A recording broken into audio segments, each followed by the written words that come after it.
ആണല്ലോ അല്ലേ? Welcome to international skills club. 5ാം ക്ലാസ് മുതൽ 10ാം ക്ലാസ് വരെയുള്ള കുഞ്ഞുങ്ങളുടെ സ്കിൽ ഡെവലപ്മെൻറ്റിന് വേണ്ടി പ്രവർത്തിക്കുന്ന ഇൻ്റർനാഷണൽ സ്കിൽസ് ക്ലബ്ബ് ഇന്ന് എത്തിയിരിക്കുന്നത് സുന്ദരിക്കുട്ടിയുടെ ഇവൻറ്റിലാണ്.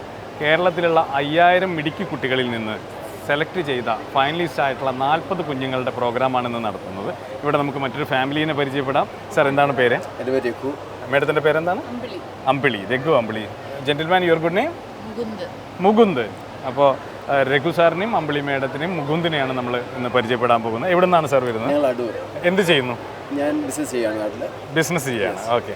മകൾക്ക് ഇങ്ങനൊരു കഴിവുണ്ടെന്ന് എന്നാണ് നമ്മൾ തിരിച്ചറിയാൻ തുടങ്ങിയത്? മക്കൾ 2-3 വയസ്സായപ്പോൾ തൊട്ട് തന്നെ അവൾ സ്വന്തമായിട്ട് ഡാൻസ്, പാട്ട് ഒക്കെ വീട്ടിൽ തന്നെ ചെയ്യാൻ തുടങ്ങി. അപ്പോൾ ഞങ്ങൾക്ക് മനസ്സിലായി അവൾക്ക് അതിൽ ടാലൻ്റ് ഉണ്ടെന്ന് മനസ്സിലായി. പിന്നെ ഞങ്ങൾ ഗുജറാത്തിലായിരുന്നു അവർ 3 വയസ്സ് വരെ. അതിനുശേഷം നാട്ടിൽ വന്ന് സെറ്റിലായി. നാട്ടിൽ മ്യൂസിക് ക്ലാസ്സിന് വിട്ടു, ഡാൻസ് പഠിപ്പിക്കാൻ വിട്ടു. അങ്ങനെ അവൾ സ്കൂളിൽ തന്നെ എല്ലാ കലാതിലകമായിരുന്നു 1 വർഷം.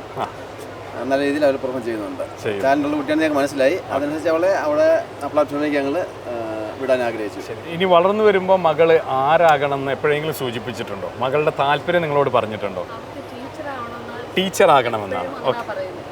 എന്തുകൊണ്ടാണ് ടീച്ചർ ആകണമെന്ന് നിങ്ങൾ ചോദിച്ചിട്ടുണ്ടോ? യെസ്, അവൾ പറയുന്നത് സമൂഹത്തിലെ കുട്ടികൾക്ക് നല്ലൊരു ഗൈഡൻസ് കൊടുക്കാം എന്നുള്ളതാണ്. അവിടെ ഒരു നല്ല സമൂഹത്തെ വാർത്തെടുക്കുക എന്നുള്ളതാണ് അവിടെ. നല്ല സമൂഹത്തിനെ വാർത്തെടുക്കാൻ വേണ്ടി ടീച്ചർ ആകാൻ വേണ്ടിയിട്ടാണ്.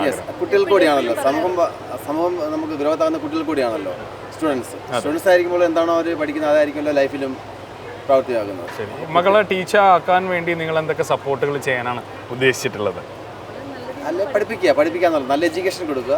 പിന്നെ അവരുടെ താല്പര്യം അനുസരിച്ച് കലകൾ എല്ലാം സപ്പോർട്ട് ചെയ്യുക എന്നുള്ളതാണ് ഇപ്പോൾ ഞങ്ങളുടെ റോൾ. നമുക്ക് സുന്ദരിക്കുട്ടിയിൽ കാണാൻ സാധിച്ചിട്ടുള്ളത് ഇവിടെ വന്നിട്ടുള്ള പേരൻസിൻ്റെ അഭിപ്രായങ്ങൾ, അല്ലെങ്കിൽ പേരൻസ് വളരെയധികം കോഷ്യസ് ആണ് അവരുടെ കുഞ്ഞുങ്ങളുടെ കാര്യത്തിൽ. അവരുടെ കുഞ്ഞുങ്ങളുടെ കഴിവുകൾ കണ്ടെത്തി ഡെവലപ്പ് ചെയ്യാൻ നമ്മുടെ പേരൻസ് ഇവിടെ വന്നിട്ടുള്ള എല്ലാ പേരൻസും ശ്രമിക്കുന്നുണ്ട്. ഞാൻ ഈ പ്രോഗ്രാം കണ്ടിരിക്കുന്ന പേരൻസിനോടാണ് പറയുന്നത്, നിങ്ങളും നിങ്ങളുടെ കുഞ്ഞുങ്ങളുടെ സ്കില്ലുകൾ കണ്ടെത്തി അത് ഡെവലപ്പ് ചെയ്യാനും അത് സപ്പോർട്ട് ചെയ്യാനും തീർച്ചയായിട്ടും ശ്രമിക്കണം, അറ്റ്ലീസ്റ്റ് ഇന്ന് മുതലെങ്കിലും. മാഡം, ഈ മറ്റുള്ള മാതാപിതാക്കളോട് നിങ്ങൾക്ക് പറയാനുള്ളത് എന്താണ്? സപ്പോർട്ട് ചെയ്യും. ഒന്നുകൊണ്ട് മയക്കുന്നു. എല്ലാവരും അവരവരുടെ എല്ലാ പേരൻസും മക്കളുടെ കഴിവുകൾ കണ്ടുപിടിച്ച് സപ്പോർട്ട് ചെയ്യാന്നുള്ളതാണ് നമ്മൾ പറയുന്നത്, അല്ലേ? എല്ലാ മേഖലയിലും എല്ലാ കുട്ടികൾക്കും ഓരോ കഴിവുകളുണ്ട്, ടാലൻസ് ഉണ്ടായിരിക്കും. അത് പല കുട്ടികളിലും അറിയാതെ പോകുന്നുണ്ട്.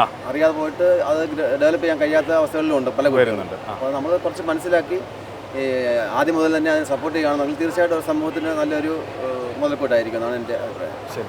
ഈ മകളിപ്പോൾ ഈ കഴിവുകൾ പ്രകടിപ്പിക്കുന്നതോട് കൂടെ അപ്പോൾ അവർക്ക് പഠിപ്പിനുള്ള താല്പര്യങ്ങൾ കുറയാറുണ്ടോ? ഇല്ല, ഒരിക്കലില്ല. അത് ഞങ്ങൾ പ്രത്യേകം പറഞ്ഞിട്ടുണ്ട്. Very good. അപ്പോൾ അവളും പറഞ്ഞു ഞാൻ പഠിക്കും, പഠിത്തോടൊപ്പം തന്നെയാണ് ഇത് കൊണ്ടുവന്നത്.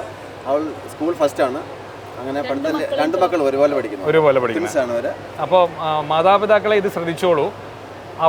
നിങ്ങളുടെ കുഞ്ഞുങ്ങളുടെ കഴിവുകൾ കണ്ടെത്തുമ്പോൾ അതിനെ സപ്പോർട്ട് ചെയ്യുമ്പോൾ അവർ മറ്റുള്ള മേഖലകളിൽ ഒരു പക്ഷേ പഠിപ്പിൽ പോലും അവർ നമ്പർ 1 ആകുന്നതാണ്. നമ്മുടെ മുമ്പിലുള്ള തെളിവാണ്. ഇനി കുഞ്ഞുങ്ങളോട്, അടുത്ത തലമുറയുള്ള കുഞ്ഞുങ്ങളോട് നമുക്ക് എന്താണ് പറയാനുള്ളത്? കുഞ്ഞുങ്ങളോട് പറയാനുള്ളത് പഠനം വളരെ ഇമ്പോർട്ടൻ്റ് ആണ്. അതോടൊപ്പം അവർക്ക് ചെയ്യാൻ കഴിയുന്ന നല്ല കാര്യങ്ങളിൽ പങ്കെടുക്കുക. നല്ല കൂട്ടുകെട്ട്, ഈ കാലത്ത് നമുക്ക് പ്രത്യേകം പറയാനുള്ള അതാണ്. നല്ല കൂട്ടുകെട്ടുകൾ, നല്ല ഫ്രണ്ട്സുകൾ, നല്ല കാര്യങ്ങളിലേക്ക് അവർ ശ്രദ്ധ ചെലുത്തുക. അതോടൊപ്പം പഠനം, കലകൾ കൊണ്ടുപോവുക.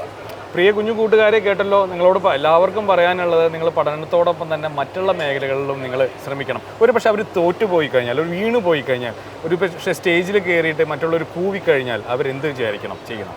ഒരിക്കലും അവർ ഡിസ്കറേജ് വരാൻ പാടില്ല. ആദ്യത്തെ ശ്രമമാണ്, അല്ലേ? വീണ്ടും പരാജയങ്ങളാണ് ജയത്തിന്റെ സ്റ്റെപ്സ് എന്ന് പറയുന്നത്. പരാജയങ്ങളാണ് തോൽവി കൂടെ അടുത്ത ജയം ഉണ്ടാകുന്നത്. 1-2 തോൽവി ഒരു ജയത്തിന് ഒരു തടസ്സമാവില്ല, ഒരിക്കലും ആവില്ല. എൻ്റെ അഭിപ്രായം. ഓക്കെ. അപ്പോൾ മകൾക്കും നിങ്ങൾക്കും എല്ലാവിധ ആശംസകളും കേട്ടോ. ഇനിയും വലിയ ഉയർച്ചകൾ എത്താൻ, അല്ലെങ്കിൽ അടുത്ത 5 വർഷം കൊണ്ട് മകളുടെ പേരിൽ നിങ്ങൾ അറിയപ്പെടട്ടെ, നിങ്ങളുടെ കുട്ടി നിങ്ങളുടെ ഹീറോ ആയി മാറട്ടെ എന്ന് ഞാൻ ആശംസിക്കുന്നു. Thank you very much for your time.